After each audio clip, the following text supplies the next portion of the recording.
pueblito del este de Polonia llegó a Uruguay en 1931 el sastre judío Isaac Rosenkopf, quien al año logró traer a su esposa Radhla, que pasó a llamarse Rosa, y a su hijo Liebu, que devino León. Instalados en Florida, nació allí el 30 de junio del 33 el segundo vástago de la pareja, al que llamaron Mauricio, pero el encargado del registro civil anotó como Marcos. Pronto se mudaron a la calle Gonzalo Ramírez, en el barrio Palermo, donde Mauricio creció creyendo que las lejanas luces del tablado del barrio eran las de Buenos Aires. Su padre enviaba cartas al abuelo, que había quedado en Polonia, cuyas respuestas leían los domingos en la mesa familiar. Pero un día el cartero dejó de venir y el rito pasó a ser releer la vieja correspondencia para sustituir las cartas que no llegaban. Cuando León, el hermano mayor de Mauricio, su héroe y protector, murió de meningitis a los 14, ya no tuvo incentivos para estudiar y nunca pudo terminar el liceo. Sin embargo, a comienzos de los 60 tomó por asalto una máquina de escribir y en 15 días escribió la obra de teatro Las ranas sobre la mesa de la cocina, parando nada más para que Rosa sirviera el almuerzo. Trabajó como periodista en el diario El Popular y se hizo militante comunista, pero se desilusionó tras un viaje a la Unión Soviética y se unió a los Tupamaros con el alias de Leonel, en memoria de su hermano. Cayó preso y se convirtió en uno de los rehenes de la dictadura durante 12 años. Nunca pudo llevar a su hija a la escuela y lo único que pudo regalarle durante ese tiempo fue una piedrita, que según él era de las que había usado Pulgarcito para volver a casa. Cuando regresó la democracia, volvió a escribir incansablemente: teatro, poesía, novelas y hasta una ópera. Y sigue escribiendo todo lo que le ordena la imaginación, que lo mantuvo cuerdo en el calabozo. Su más reciente libro, Los silencios del viejo, es una reconstrucción del Isaac y su familia que huyeron de la guerra en Europa, y del Isaac que lo visitaba cuando estuvo en la cárcel, a veces sin reconocerlo, pero siempre llevándole cosas que nunca recibió. Es un encuentro con el viejo Isaac y sus silencios llenos de memoria, desde que se declaró a Rosa bajo un ciruelo, hasta que llegó a Uruguay armado con un dedal, y hasta que se convirtió en una foto borrosa.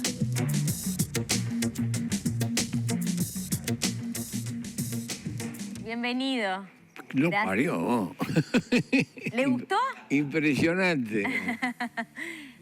Bueno, usted lo merece. Y un abrazo a nuestros compañeros que trabajan día a día para estas presentaciones, que tienen mucho de su historia y la de su papá, que es el protagonista de este libro. Y yo me detenía leyéndolo y conociendo también a su papá. Quien lee este libro puede ver mucho de lo que pasó a usted, pero también esa relación que había entre los dos, su mamá, la vida familiar, sus años de soldado, de los que su papá tampoco nunca habló. Pero usted en una parte del libro habla perfectamente de que esto es un mandato que le dio él, de que él, yo escribo, dice por acá, yo escribo y lo firmo, pero estás en mí, te creo yo, escribo lo que pensás, lo que sentís, y hasta cuenta la anécdota de un libro que cae en su casa y que para usted es la señal para escribir este libro al viejo. Es uno de los misterios en los que a veces me distraigo o me profundizo dentro de lo posible y divago.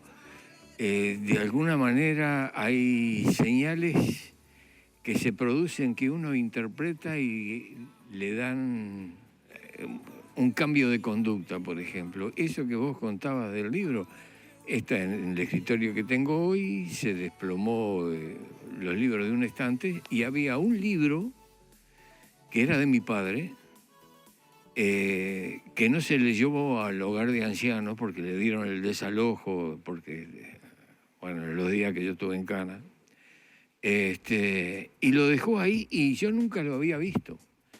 Y lo abrí y me encontré que era la historia del pueblito El Viejo, donde nació mi hermano, donde yo con el tiempo fui a visitar. Y era una cosa dramática, porque desde la llegada de los alemanes, los nazis, el campo de concentración. Entonces es como si me hubiera dicho, no te olvides de esto. Entonces quedé conmocionado, fui el punto de partida de una investigación muy, muy próxima, porque tengo parientes en Estados Unidos, hijos, nietos de los pocos que sobrevivieron. De la familia de mi madre no sobrevivió nadie, y de la familia del viejo salió Sofía, que la recibió en Auschwitz, Mengele, lo cuenta, porque dejó un testimonio en el Museo de la Memoria, el Museo de la Memoria del Holocausto de Estados Unidos, y ella cayó siendo niña. Y entonces esa foto que aparece en la tapa y después ampliada adentro, sí, acá la vemos, me acompañó desde la niñez, porque el viejo la tenía colgada en el taller, y después la heredé y quedó ahí, estaba ahí. Esta foto de la sastrería en la que su papá trabajaba. Yo sabía que el que estaba delante era mi viejo, del resto silencio. Entonces, leyendo los testimonios, que mi nieta lo tradujo, y vio la foto de ella, que yo no la conocía, y le pregunté, ¿cómo es? O cómo era ella. Es como vos, pero de mujer. Entonces, y sobre el final de su testimonio, que es tremendo, porque inaugura el campo de concentración de Maidani, que estaba cerca de Lublin, donde estaba ese taller. Y bueno, entonces el viejo tenía colgado eso ahí, y ella al final le pregunta a quien la entrevista, ¿dónde están? ¿Quiénes son los que están en la foto? Que muestre foto. Mostró otra foto y mostró esta. Mostró esta y empieza a decir, el que está parado es mi padre, el que está al lado es mi primo, es decir, también primo mío, no sobrevivió. Ese es un apellido que empiezan a tener todos los que estaban ahí, porque señala ahí, trabajaba con nosotros, es mi primo. Descubrí que en la foto está mi tía, porque detrás de su papá, ¿no? Que ella, sí, es la que está en la tapa detrás de... No sabía, y los demás desaparecidos. Pero cuando llega al final, porque el viejo está en primer plano en la sastrería, la fotografía es de 1930, y ella entraba cuando tenía 4 años al taller. Y el que está sentado acá es mi tío, que no sé si está vivo, y que vive en Montevideo, Uruguay. Esa precisión. Entonces, con 80 años de retraso, vengo a descubrir quiénes están en la foto. Nunca pensó y los que vivieron. Entonces, lo que entro a pensar es cómo mi viejo vivía con ese mundo adentro. Porque vos ves a los viejos en un hogar de ancianos, que son un resumidero. Porque, mirá, yo me detenía ahí cuando entré, hay 2 casas enfrente que tienen una puerta vertical, una conserva el golpeador de bronce y 3... esas casas se vivía y había una pieza que era la pieza del abuelo o de la abuela. Ahora están ahí. Bueno, y el viejo, callado, no era muy conversador, pero todos los hombres de esa edad que yo con creces paso de largo, está callado, está pensando, está ido. No, está viendo esto. Entonces, la historia esta que encuentro empieza en la estación del ferrocarril, donde el viejo va con una chismosa, con unas manzanas verdes, reinetas, y una muda de ropa, un par de zapatos, porque ya andaba mal de... que se lo toma en Paso de los Toros. Antes de subir al tren, mira a ver si están... la madre de Pepe y la madre de Pepe y la hermana de Niñato, que viajaban siempre juntos. Y nosotros hicimos la vuelta del Uruguay en un calabozo, pero ellas también le hicieron. Y el viejo con todo eso sube, no estaban, subió, se instaló contra el ventanal. Pero mira hacia afuera, no, mira hacia adentro. En todo ese ventanal no ves lo que pasa, pueblo tal, el ganado pastando, la gente acá, alguna acá. No, mira toda su historia, todo eso lo tiene adentro. Entonces, claro, ¿qué van a estar mirando el mundo exterior si tienen todo ese mundo adentro? Donde no todo es tragedia que le han sobrado. Lo que cuenta de las cartas fue tremendo. El cartero iba por la vereda de enfrente y le preguntaba, y nada, don Isaac. Y bueno, toda la historia es lo que pasa adentro del viejo mientras sube alguien que toca la guitarra y va a pedir una moneda, y cuando llega el viejo le va a dar, pero él le toma el puño y se le aprieta y le dice fuerza. Es decir, digamos, era pasajero. Otros con las gallinas. Y toda la historia se desarrolla ahí. Además, mirá dónde va.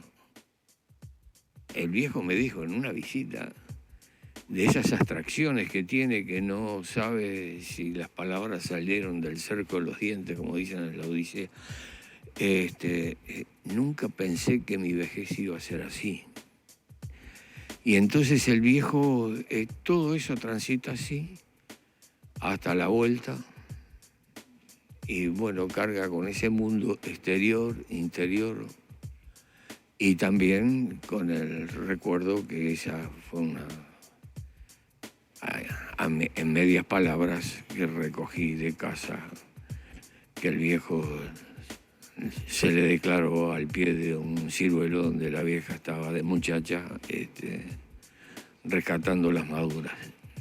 Entonces, aparece todo eso junto con algunas historias que son historias del viejo, pero que uno de alguna manera las hereda. Es decir, ese libro que cayó me dice, sos heredero de esto también.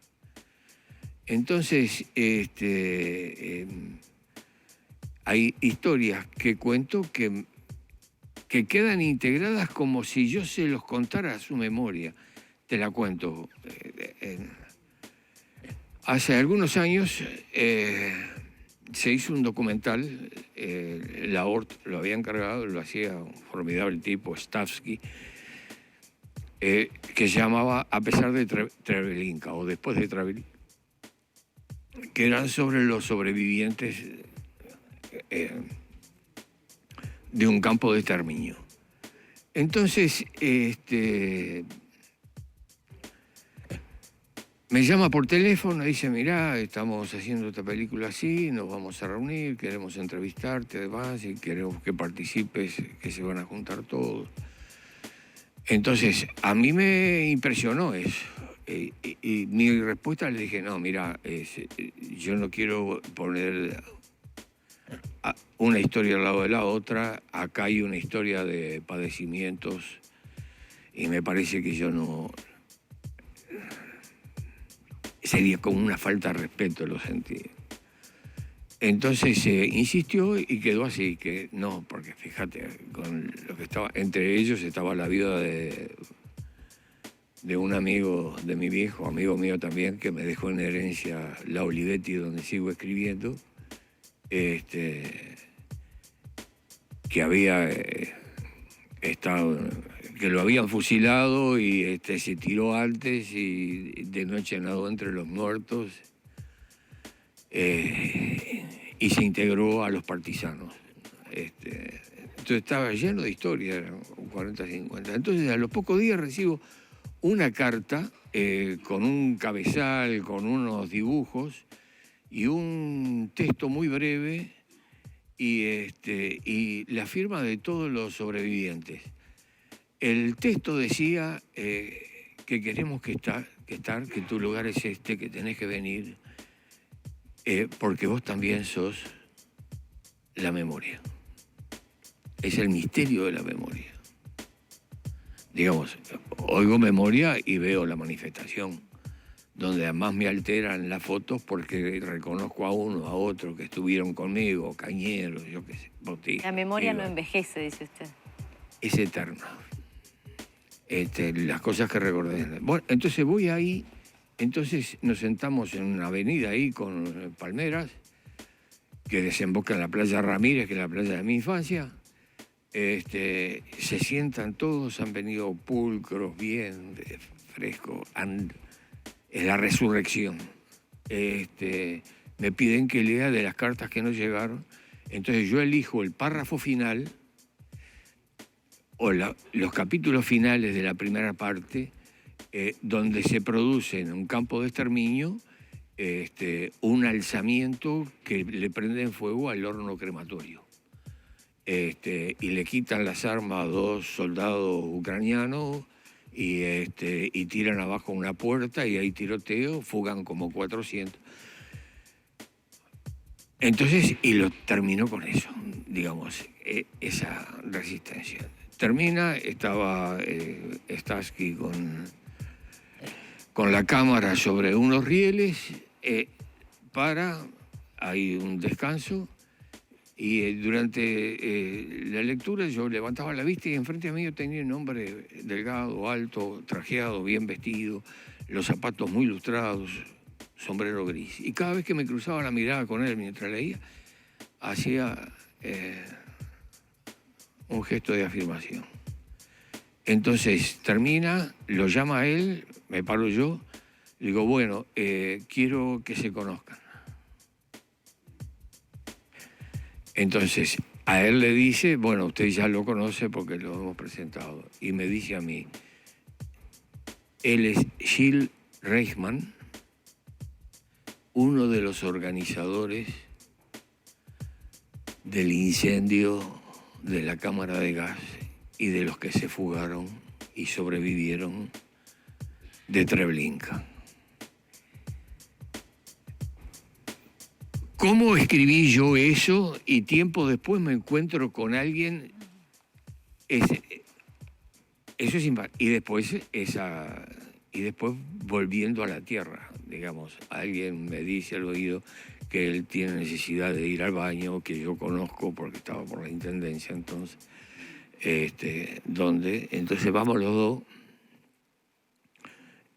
se apoya en mi brazo, vamos esquivando las raíces de los eucaliptos y llegamos a un lugar que era depósito, no era, pero había un muro al final con unos cajones de cerveza vacíos. Y ahí, como la cosa más natural del mundo, aquello era un baño babilónico, el muro de los lamentos. Pero en el trayecto de la vuelta me va contando historias. Te abrevio porque te cuento el del regreso nada más. Me dice, pero para mí el momento más doloroso fue, estábamos quedando pocos en el campo, necesitan peluqueros, estábamos formados al alba, entonces necesitan 10 que levanten la mano y el que está atrás de él le dice a un compañero de los presos, le dice, di que eres peluquero. No, yo no soy peluquero. Levanta la mano. Levantó la mano. Era peluquero. Entonces, peluquero para que está en un corredor con una silla, hay otros. Ese corredor conduce a las duchas o cámaras de gas. Y atrás llegan mujeres desnudas, le han quitado toda la ropa. Y les tiene que sacar todo el pelo, porque tiene valor en el mercado. Y recuerda a una mujer que se sienta y le dice bajito, por favor, demora todo lo que puedas, porque mi hija viene atrás y queremos entrar juntas. Mauricio, realmente nos quedaríamos toda la mañana escuchando estas historias. Le agradecemos mucho por su tiempo, por este nuevo libro, Los silencios del viejo, que como lo contaba Mauricio, con ese libro que cae en su biblioteca es una señal del viejo que le pide que este libro esté acá entre nosotros, que tiene muchas historias de sus visitas cuando lo iba a ver y estuvo 10 minutos, por ejemplo, para decirle que realmente era su hijo. Eso. Y tantas otras. Muchas gracias, Mauricio, nuevamente por estar esta mañana, por tu tiempo, por tu trabajo y por compartirlo sobre todo. Así que gracias. Mirá, cuando me dijeron que la entrevista era contigo, pensé en voces y preparé 2 temas. Mirá, me venía con esa ilusión. Gracias, Mauricio, de corazón, muchísimas gracias.